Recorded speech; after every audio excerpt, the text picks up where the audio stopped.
Yo everybody, this is Rocco the Great, aka the Toy Bookie, and this is my 1/12 scale Raccoon Police Department, or Raccoon City Police Department, 1/12 scale diorama. Now that is for 6-inch figures or 7-inch figures, like the Neca figures or the Palisades figures, or I usually like to go in 1/12 scale. What we have here is some Resident Evil figures. This thing is pretty big. I'm gonna show you guys close-ups. We're gonna take it apart. This thing comes apart. We're gonna show you scales, close-up. This is gonna be a nice video, so get a coffee or a drink or a snack and let's get to work. This is a project I've been working on for a little while, on and off. I was pumping it out in the beginning and then I kind of stalled, and last night I just said, I'm finishing it now. There are some things I do want to add in the future. For now, it is a finished project. So let's zoom in. We're gonna get close, we're gonna look at everything. I just wanted to show from far away the scale. Look at that, it's got lights, if it comes apart, it's got a lot of things going for it that I'm very happy with. I got it as accurate to the Resident Evil 2 PlayStation game. I realized doing research for this project that every video game had a different look for the police department, which is so weird, but I guess it makes sense because they all came out in different eras, different time zones, sometimes different platforms, so they changed up the look a lot. But this is modeled after the Resident Evil 2 for the PlayStation 2. That's the game that I loved growing up. That's the game that, you know, I wanted to recapture. So we got our Palisades figures right here. We got the Neca Resident Evil figures. Just to show you guys some scale and how it looks posed, we are going to be taking this thing apart. Now, this is made out of XPS foam. If you stay to the end of the video, I do have work in progress shots to show you what this whole thing looked like from the beginning. So definitely stay tuned towards the end if you're interested to see how I built this and what parts were made out of what and everything. So now that we have the figures off, these aren't attached, so everything is modular, so you can move things around. I could actually probably use different things and create different looks for toy photography. I make my dioramas for toy photography. A lot of people make dioramas just for the craft of diorama making.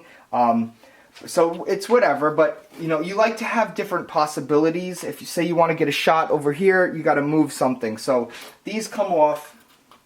I just have a light over here just to show. Now, one thing that I didn't do yet is there's supposed to be 2 little lamps right here, like 2 lantern things, and they light up, and that's what lights up the RPD sign. So I'm trying to figure out how I could do that, but that's going to take a long time. And plus, since this is modular, I don't know what I would plug in to. It might have to be like a dollar store light that I could just like, it just lights up like just this, instead of, here, I could put this here to show some light. Yeah, there you go. But yeah, so I need to do those, but as of now, like, I don't really care. It doesn't need to be, I make dioramas for myself, so it doesn't need to be 100% accurate or even, you know, it's just to what I want. So this is just foam. This is actually interesting. So the columns, what I used was paper towel rolls, but then I covered them in like a thicker cardstock. And then I added more things to them. I spray painted texture on them. So these are actually like textured, and it gives it a lot of heft and weight. And I really like what I did with the columns. So that comes off, and then you have just this part, which I think this looks so good. Just like as here, like not even with the columns and everything. Of course it's not accurate, but on the sides, there actually aren't windows here. I wanted to have windows here because instead of just, they had columns, like more columns that were in the wall on the original police department, but I wanted windows because say I want to have like a zombie behind it, or if I even want to light up behind it, like say right there, I could light up behind it and it could look like, you know, people are coming out, because, you know, when you're playing the game, one of the scariest parts was when you would walk by a window and they would just bust out at you. So I love that part. There's a light there, so you could shut the lights off. Oop, don't fall. You could shut the lights off. I didn't completely cover the back paneling yet. As you can see, here it is. I have a video on the lights I use. They are always dollar store lights. Here, I actually have one in the package. These are the lights that I always use. They come in all different colors from the Dollar Tree. I always tell people stock up on these. I have a whole video that goes in depth, so if you're interested in that video, you could search on my channel lights, or I'll put the link somewhere. I just use hot glue, and I hid it in here because I wanted this to be flush, so I'm gonna add more foam in the back so this will be flush and I could push it up against a wall or something. There are no magnets in here. A lot of people use magnets to put their dioramas together, but I actually did like more of a plug-in. So now this, see how this goes like this? This actually plugs into the floor. So instead of a magnet thing, I actually went for a plug-in. And once I fix that back part, it'll plug in nicer. And what's cool about the columns is they actually plug right into the floor as well. And when everything is together, you have a sturdy diorama. If you're not trying to get into the magnets, like here are the magnets right here. I have a whole tutorial on adding magnets to your diorama on the channel also, so check that out. But I just like the idea that I could plug it in, plug everything in, because again, I'm not selling this. This is for myself. So when you're making a diorama for yourself, it's the funnest because you could just make it how you want it. Now the lights were something that I thought was going to be very tricky, and they weren't. What I did for the lights was I drilled a hole through the foam, and I stuck out those dollar store lights. Like I just pulled the dollar store lights through, and then I cut these. These were again dollar store lights. Now, what these were on Halloween, they had these light bulbs that when you would, it just had a ton of these balls, and it lit up these eyeballs for Halloween with these dollar store lights. I took a bunch of those balls off, I cut them into like the shape. Those are actually like what the lights looked like in the video game, which is crazy that I got it that close without even trying. I just saw these balls, I said, oh, that's perfect size. I cut the plastic, and I shaped them to do the light, and bam, now you got lights. I decided, since I didn't want to just put the two lights here, I decided to light up all these windows as well. Now, the windows, how I got that texture and that look is I used the plastic from a action figure container box. Always, I like to recycle and save my stuff. I like to save the boxes, and I like to reuse everything. Even the cardstock on the action figure boxes are good. So this is just plastic from action figure boxes cut out, and then the wood around them is just skewers from any coffee store, free. These are all free, you just take a handful. I use these skewers for everything. The accents, let's zoom in, hold on. Ooh, there we go. So the details around the window are just these skewer sticks hot glued on the thing. I do everything the easiest part, like the easy, fast. That's all you need to do. I'm happy with it. As long as you're happy with it, that's it. So this is cardstock and then a piece of the skewer for the handle. That's simple. For the windows, I used, what is it? Just a regular popsicle stick. And I just weathered the heck out of it with wet paint, blacks and browns. Just weathered it, watered down paint. I have a whole video on weathering on the channel. I do a lot of tutorials, so that's why I say that, just so people who know what I'm talking about, you know, they don't need to see it a lot. So this is actually fun up here. I had a little bit of fun. Now, this is my first 3D printed thing ever. I got this from a buddy called Shadow Moses in a number on Instagram. I'll put his picture here. He 3D printed that sign for me. It was perfect. I think it turned out great. And what I did for the side, because if you look in the pictures, there's like this print color, like there's this design that's in the thing, and all I did was take the scrapbooking paper and I cut it, and then I just painted the heck out of it and weathered the heck out of it over there. So now that's like kind of what it looks like in the actual thing looks like. Again, this bottom part is a skewer stick, and let me see what else we got. For the back, I just spray painted everything. Now, a lot of people, there's like a taboo of spray painting foam, but if you do it right, you could spray paint foam with no problem. This is all spray painted foam.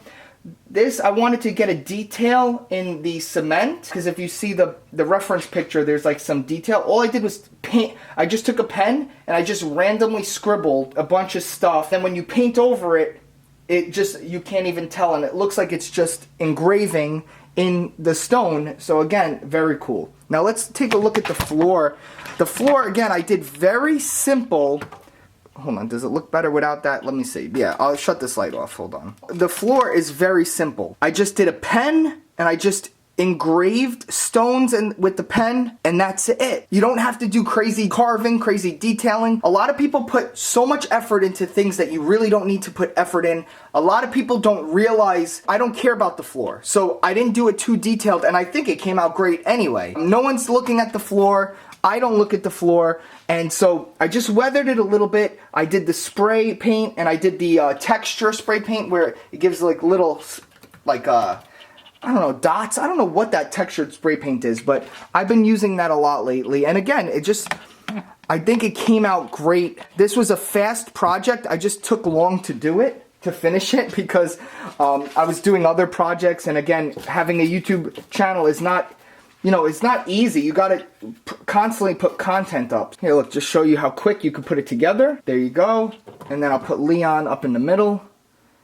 And there you go. That is your Raccoon Police Department station. I love it. I love Resident Evil 2. I just actually played the remake and it didn't disappoint me. I have the original Resident Evil now for PlayStation. I'm gonna replay that soon. I can't wait. That thing left a big impression on me as a kid. So when we're in this whole thing that's going on right now, it made me like want to go watch the old Resident Evil movies and play the Resident Evil games. So I'm really stoked about that, and I love how this thing came out. Let me know what you guys think. Anything I could have done different, any tips. I'm always interested to hear what you guys have to say. I like to learn, and I like to get ideas. So I don't know, did I talk about everything on here? I think I did. If you want more pictures and more stuff, always check out my Instagram. I have a toy Instagram and I have an art Instagram. The Toy Bookie is where I post stuff like this. And at ROCCOTHEGREAT, that's where I post my art and all kinds of stuff. I am an artist. I am a graphic designer and all that jazz. If anyone who's new here, you definitely check out my stuff. You might like what you see. We're just about done here. And I'm gonna go show you guys my work in progress shots so you could see how this was made. So stay tuned for that. And I just wanna thank my Patreon supporters. You guys help make the channel fun. All the money I make on Patreon goes right back into the channel. Anyone who wants to support, there's a bunch of tiers for whatever you could handle. Or if you wanna just donate, you could just, I have a t-shirt. If you wanna buy my Diorama t-shirt, there you go. I'll put the link down below as always. And I'm just trying to think, anything else? Oh, my live streams. You could always check out my live streams. Hit the notification bell so when I go live, you get the notification. I usually go every Wednesday I go live, but then I've been popping on other live streams randomly. So if you're interested in that, check that out also. So that's it. I hit everything right because this video is going right up. That's it, guys. This was ROCCOTHEGREAT, aka the Toy Bookie. Stay tuned for the tutorial pictures and the work in progress shots, and we are out of here. Thanks for watching. Peace.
Yo, thanks for watching.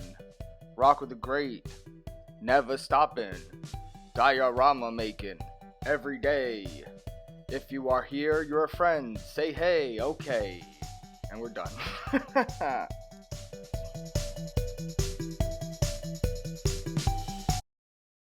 Do you like toy photography? Do you like tricks and tips? Then follow me over at at The Toy Bookie on Instagram.